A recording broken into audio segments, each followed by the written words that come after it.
हाँ जी, तो आज हम पढ़ेंगे रिफ्रैक्टिव इंडेक्स। ये वो टॉपिक है जो बच्चों को सबसे ज़्यादा परेशान करता है। बच्चों को पढ़ाने के बाद भी कई सारे बच्चों को ये पता ही नहीं होता है कि रिफ्रैक्टिव इंडेक्स आखिर है क्या चीज़। कुछ बच्चे जिनको पता होता है उनको भी सिर्फ फॉर्मूला पता होता है।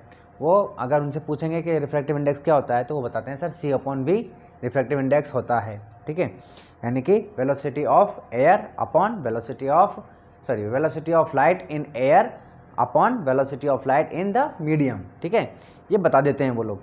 बट बात ये है कि ये कहना क्या चाहता है, बताना क्या चाहता है हमको, ये है ना, इसका मीनिंग क्या है। तो आज हम देखेंगे रिफ्रैक्टिव इंडेक्स आखिर क्या बताना चाहता है हमको। ठीक है, तो देखिए समझिए बात को। रिफ्रैक्टिव इंडेक्स बहुत ही सिंपल है। ये सिर्फ इतना सा बताना चाहता है कि एयर के कंपैरिजन में लाइट की स्पीड अदर मीडियम में लाइट की स्पीड कितनी स्लो होगी। आप मुझे बताएं कि हमारी दुनिया में जैसे जितने भी मीडियम्स हैं जिसमें लाइट ट्रेवल कर सकती है, जैसे भाई क्या क्या, वाटर हो सकता है, ग्लास हो सकता है, डायमंड हो सकता है, बहुत सारी चीज़ें हैं। ठीक है, तो ये जितनी भी चीज़ें हैं, स्पीड किस में ज़्यादा होगी, एयर में ज़्यादा होगी या ग्लास में ज़्यादा होगी, एयर में मतलब वाटर में, डायमंड में। ठीक है ना, तो किस में ज़्यादा होगी, सबसे ज़्यादा लाइट की स्पीड किस में होगी, एयर में होगी। वेरी गुड, ठीक है ना। तो अच्छा, एयर से भी ज़्यादा स्पीड किस में होगी, वैक्यूम में होगी। बट हमारे आसपास वैक्यूम है क्या, नहीं है, एयर है। तो हम एयर और वैक्यूम दोनों ही सेम मान करके चलते हैं। ठीक है ना, तो सबसे ज़्यादा स्पीड किस में होगी, एयर में होगी। बात समझ में आ गई। चलिए, इतनी हमने बात समझ लिया, मैंने मान लिया। ठीक है, तो हम ये देख रहे हैं कि एयर के कंपैरिजन में स्पीड, अब देखिए सबसे ज़्यादा तो जो स्पीड है वो तो एयर में है। इसका मतलब जो दूसरे मीडियम्स हैं, जितने भी मीडियम है बाकी एयर के कंपैरिजन में या एयर के अलावा जितने भी मीडियम हैं, उन सभी मीडियम्स में एयर की लाइट की स्पीड एयर के कंपैरिजन में क्या होगी, कम ही होगी। एयर से स्पीड कम ही होगी, ये तो कंफर्म है। ठीक है, चलिए ये बात हमारी कंफर्म हो गई कि बाकी जितने भी मीडियम हैं सभी में स्पीड क्या होगी, कम होगी एयर के कंपैरिजन में। समझ में आ गई बात। चलिए, क्योंकि सबसे ज़्यादा स्पीड एयर में है, ये बात हमारे समझ में आ गई। लेकिन हम ये देखना चाहते हैं, हम समझना चाहते हैं, या हम अपने पढ़ने को इजी करना चाहते हैं, इसीलिए हम क्या कर देंगे, दोनों का कंपैरिजन कर देंगे, अपॉन में कर देते हैं दोनों को। ठीक है ना, इससे हमें ये पता चल जाता है कि एयर के कंपैरिजन में कितना टाइम्स, कितना गुना स्लो चल रहा है लाइट। ठीक है, जैसे कि मैं बोल दूं रिफ्रैक्टिव इंडेक्स जो है वो 2 है। इसका क्या मतलब हुआ, इसका मतलब ये हुआ कि जिस मीडियम में 2 है, जिस मीडियम का रिफ्रैक्टिव इंडेक्स 2 है, ठीक है, उस मीडियम में लाइट की स्पीड 2 गुना कम है, स्लो चल रही है। बात समझ में आ रही है, यानी कि लाइट अगर जितनी भी है उससे आधी चलेगी। बात समझ में आ गई, आधी हो जाएगी उस मीडियम में। अगर मैं कह रहा हूँ कि रिफ्रैक्टिव इंडेक्स 3 है, इसका मतलब 3 टाइम्स स्लो चलेगी। 4 है तो 4 टाइम्स स्लो चलेगी। समझ में आ गई बात। तो रिफ्रैक्टिव इंडेक्स हमें बस इतना ही बताना चाहता है कि एयर के कंपैरिजन में लाइट की स्पीड अदर मीडियम्स में कितने टाइम्स चलेगी या कितने टाइम्स स्लो चलेगी। समझ में आ गई बात।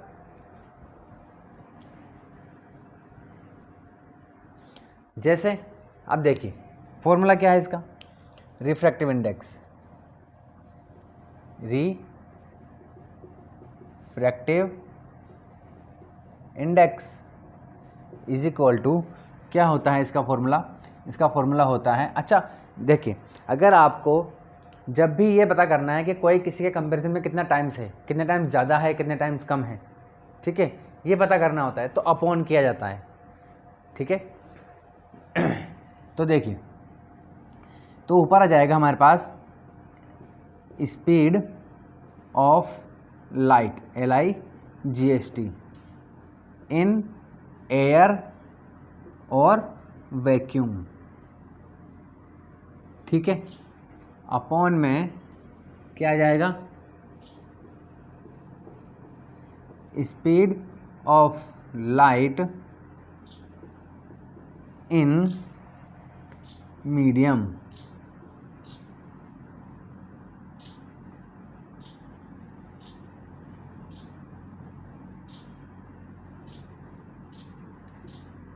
मीडियम, ठीक है।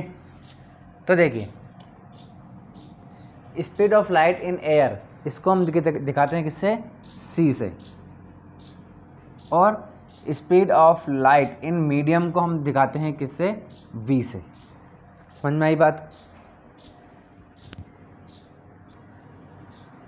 ठीक है। चलिए यूनिट क्या होती है इसकी, वही मीटर पर सेकंड, और इसकी भी मीटर पर सेकंड, ठीक है। तो कट जाएगा मीटर पर सेकंड से मीटर पर सेकंड। तो रिफ्रैक्टिव इंडेक्स की कोई यूनिट होगी क्या, कोई यूनिट नहीं होगी, क्योंकि अपॉन में कभी भी कोई यूनिट नहीं बनती है। तो फॉर्मूला क्या हो गया हमारा, सी अपॉन वी। सी क्या चीज़ है भाई, सी क्या चीज़ है, सी है हमारा speed of light in air, और वी क्या है, speed of light in other medium. वो मीडियम कुछ भी हो सकता है, चाहे वो ग्लास हो सकता है, चाहे वो वाटर हो सकता है, चाहे वो डायमंड हो सकता है, कुछ भी हो सकता है, ठीक है। चलिए तो रिफ्रैक्टिव इंडेक्स, समझ में आई बात। अब देखिए एग्जांपल के तौर पर मैं समझाता हूँ आपको। जैसे कि हमारा वाटर है, ठीक है, वाटर का रिफ्रैक्टिव इंडेक्स जो है वो कितना होता है भाई, रिफ्रैक्टिव इंडेक्स, ठीक है, कितना होता है, ये होता है 1.33। अच्छा इधर देखिए, समझिए बात को। सबसे ज़्यादा लाइट जो है, सबसे ज़्यादा जो स्पीड है लाइट की, वो कहाँ है, एयर में है, ठीक है। कितनी होती है, 3 × 10⁻⁸ मीटर पर सेकेंड, ठीक है, इतनी होती है।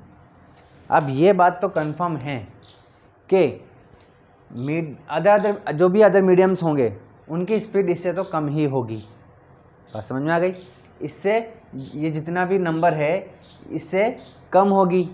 अब कॉमन सेंस हमारा या छोटे क्लास की चीज़ है हमारे पास कि अगर न्यूमरेटर अगर बड़ा है और डिनोमिनेटर अगर क्या है, छोटा है, तो जो आंसर आएगा वो हमेशा क्या आएगा, वो 1 से बड़ा आएगा। बात समझ में आ गई। इसका मतलब रिफ्रैक्टिव इंडेक्स की वैल्यू हमेशा क्या होगी, 1 से बड़ी होगी, 1 से छोटी कभी भी नहीं होगी, ठीक है, पहली बात। दूसरी बात याद रखिए कि ये वैल्यू जैसे जैसे, अच्छा ये बताइए, अगर मैं सी देखिए अगर मैं सी अपॉन सी कर दूँ, इमेजिन कीजिए कि मैं एयर का कंपैरिजन कर रहा हूँ एयर से ही, तो ये हो जाएगा 3 × 10⁸ मीटर पर सेकेंड, ठीक है। इससे ये कट जाएगा, कितना जाएगा, 1, ठीक है। तो ये बराबर हो गया। 1 का मतलब क्या हुआ कि अगर मान लीजिए कि ये एयर नहीं है, कोई और मीडियम है, ठीक है ना, कोई और मीडियम मान लीजिए, लेकिन ये मान के चलिए कि इसमें भी स्पीड यही है, ठीक है। तो इसका क्या मतलब हुआ कि इस मीडियम में ये 1 यहाँ पर 1 आ गया। 1 का क्या मतलब हुआ, 1 का मतलब ये हुआ कि जो भी मीडियम नीचे हमने लिखा हुआ है, ठीक है, उसमें स्पीड जो है वो एयर के बराबर है। समझ में आ गई बात। यहाँ पर अगर सिर्फ 1 लिखा हुआ है, यहाँ तो आप इसको मत देखिए कि यहाँ पर मैंने अभी बताया कि सर आपने खुद ही ने बराबर बराबर लिया, अभी कह रहे हो कि वही वाली बात निकली। लेकिन मान लीजिए जैसे कि ये है, वाटर का रिफ्रैक्टिव इंडेक्स 1.33 है। समझ में आ रही है बात। इसका मतलब क्या हुआ, इसका मतलब ये हुआ कि वाटर में इतने टाइम्स स्लो चल रही है, ठीक है ना, लाइट जो है वो इतने टाइम्स स्लो चल रही है, ये 1 से ज़्यादा है, ठीक है। अगर यही वैल्यू 1 होती तो हम ये बोल देते कि वाटर में भी स्पीड जो है, अगर ये 1 है, मान लीजिए ये 1 ही होती इसकी वैल्यू, तो हम ये बोल देते कि वाटर में भी लाइट की स्पीड जो है वो एयर के बराबर है, क्योंकि 1 आ गया, ठीक है। 1 आ गया, इसका मतलब क्या हुआ, न्यूमरेटर डिनोमिनेटर सेम थे तो कट गए, कट के 1 ही आएगा, ठीक है। लेकिन अगर 1 नहीं आ रहा है, 1 से वैल्यू हमेशा बड़ी ही आएगी, ठीक है ना, क्योंकि डिनोमिनेटर हमेशा क्या होगा, छोटा ही होगा। तो यहाँ पर देखिए वैल्यू बड़ी आ रही है, तो इसका मतलब क्या है, जैसे जैसे वैल्यू बढ़ती जाएगी, 1 से ज़्यादा वैल्यू बढ़ती जाएगी, इसका मतलब ये है कि उसमें स्पीड और कम होती जा रही है। जितनी ज़्यादा वैल्यू उतनी स्पीड कम, जितनी ज़्यादा वैल्यू, किसकी वैल्यू, रिफ्रैक्टिव इंडेक्स की।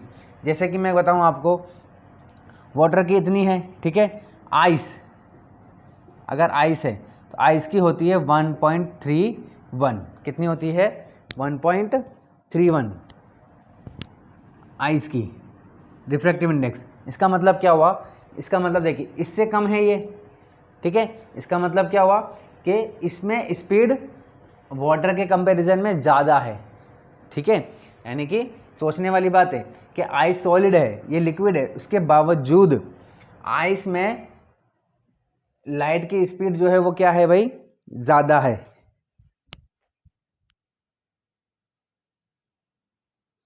समझ रहे हैं आप, ठीक है ना।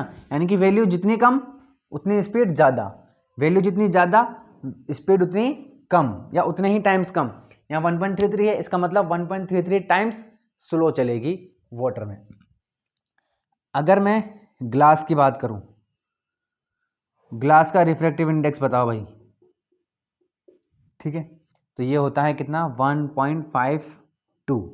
अब आप मुझे बताएं कि 1.52 का मतलब क्या हुआ, बताओ भाई। वाटर में स्पीड ज़्यादा होगी या ग्लास में ज़्यादा होगी, ठीक है। तो ऑब्वियसली इसकी वैल्यू कम है, इसकी वैल्यू ज़्यादा है। जितनी ज़्यादा वैल्यू स्पीड उतनी ही कम, तो ये वैल्यू ज़्यादा है। इसका मतलब वाटर में स्पीड ज़्यादा होगी और ग्लास में स्पीड कम होगी, ठीक है। चलिए, डायमंड का दुनिया में सबसे ज़्यादा रिफ्रैक्टिव इंडेक्स डायमंड का होता है भाई, ठीक है। रिफ्रैक्टिव इंडेक्स जो है वो डायमंड का सबसे ज़्यादा होता है, ये होता है 2.42। कोई यूनिट नहीं होती क्योंकि यूनिट से यूनिट कट जाती है, ठीक है। चलिए 2.42, इसका मतलब क्या हुआ, इसका मतलब ये हुआ कि डायमंड में स्पीड जो है वो सबसे ज़्यादा स्लो होगी क्योंकि सबसे ज़्यादा वैल्यू इसकी है। समझ में आ गई बात। अच्छा, इससे एक चीज़ और ये पता है, हम निकाल सकते हैं कि देखिए स्लो क्यों हो रही है ये। देखिए एयर जो है वो क्या होती है, रेयर मीडियम होता है, और इसके अलावा जितना भी है मीडियम है वो क्या है, डेंस मीडियम है, ठीक है। डेंस का मतलब उसकी डेंसिटी ज़्यादा है, ठीक है, गाढ़ा ज़्यादा है, ठीक है। तो हम ये बोल सकते हैं जैसे कि वाटर है, ठीक है, वाटर ज़्यादा रेयर है या एयर ज़्यादा रेयर है, तो एयर ज़्यादा रेयर है, वाटर थोड़ा डेंस है। वाटर के कंपैरिजन में ग्लास थोड़ा और ज़्यादा डेंस है क्योंकि इसमें पार्टिकल और ज़्यादा पास पास है। और डायमंड सबसे ज़्यादा डेंस है क्योंकि इसमें पार्टिकल और ज़्यादा है, क्योंकि हमें सबको ये वैसे भी पता है हमको कि डायमंड दुनिया का सबसे ज़्यादा हार्ड मटेरियल है। तो हार्ड मटेरियल क्यों होगा, क्योंकि वो बहुत ज़्यादा उसके पार्टिकल पास पास में हैं, ठीक है ना। तो बहुत डेंस है इसीलिए, ठीक है। चलिए, तो हमें ये पता चल जाएगा कि अगर जिसकी रिफ्रैक्टिव इंडेक्स ज़्यादा है उसकी डेंसिटी ज़्यादा है, वो ज़्यादा डेंस मीडियम है, ठीक है ना। ये भी इसका मीनिंग निकलेगा, ठीक है। तो ये मेरे ख्याल से आपको रिफ्रैक्टिव इंडेक्स समझ में आ गया होगा कि आखिर ये कहना क्या चाहता है, ठीक है। बाकी इसके फॉर्मूले हैं जो हमें याद रहता ही है, इसके अलावा वो म्यू वाला भी होता है, ठीक है, बट मैं वो नहीं बता रहा फिलहाल। हम बस यहाँ मीनिंग समझने आए थे कि आखिर ये कहना क्या चाहता है, ठीक है। चलिए।